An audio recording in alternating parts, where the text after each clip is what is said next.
Şehit gelen ocaqlar zülümdə işgəncədə, bu düz deyil səncədə, bu düz deyil məncədə. Yenə çoxu öz kefində, yenə çoxu əyləncədə, axı tökülən qanları olmaz unutmaq olmaz. Şirləri, aslanları olmaz unutmaq olmaz. Candan əziz canları olmaz unutmaq olmaz. Anamız Azərbaycanın dağ çəkilib köksünə, dağ kimi oğlanları olmaz unutmaq olmaz.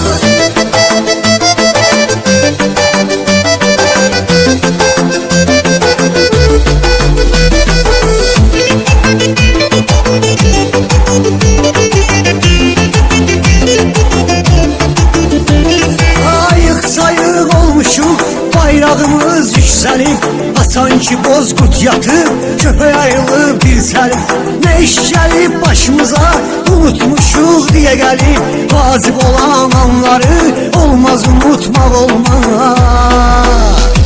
Şirləri, aslanları olmaz unutmaq olmaz. Candan əziz canları olmaz unutmaq olmaz. Anamız Azərbaycanın dağ çəkilib köksünə, dağ kimi oğlanları olmaz unutmaq olmaz.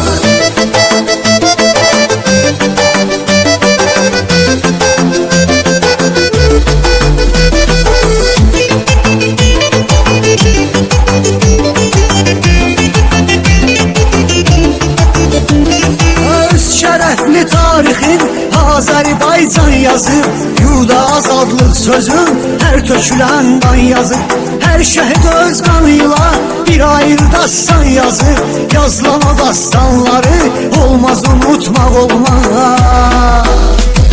Şirləri, aslanları olmaz unutmaq olmaz. Candan əziz canları olmaz unutmaq olmaz. Anamız Azərbaycanın dağ çəkilib köksünə, dağ kimi oğlanları olmaz unutmaq olmaz.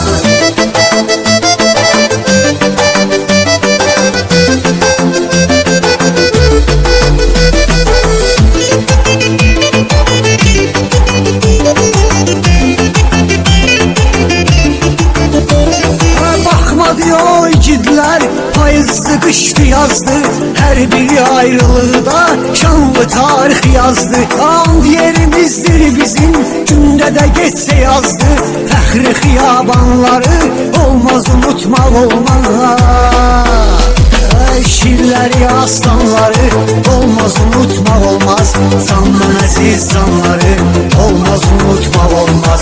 Anamız Azərbaycanın dağ çəkilib köksünə, dağ kimi oğlanları olmaz unutmaq olmaz.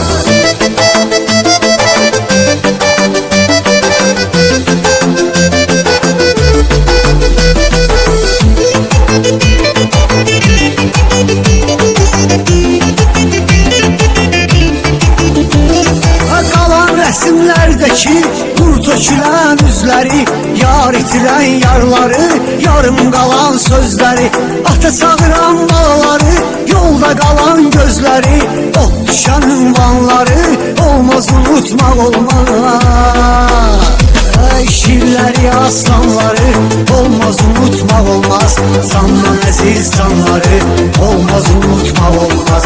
Anamız Azərbaycanın dağ çəkilib köksünə, dağ kimi oğlanları olmaz unutmaq olmaz.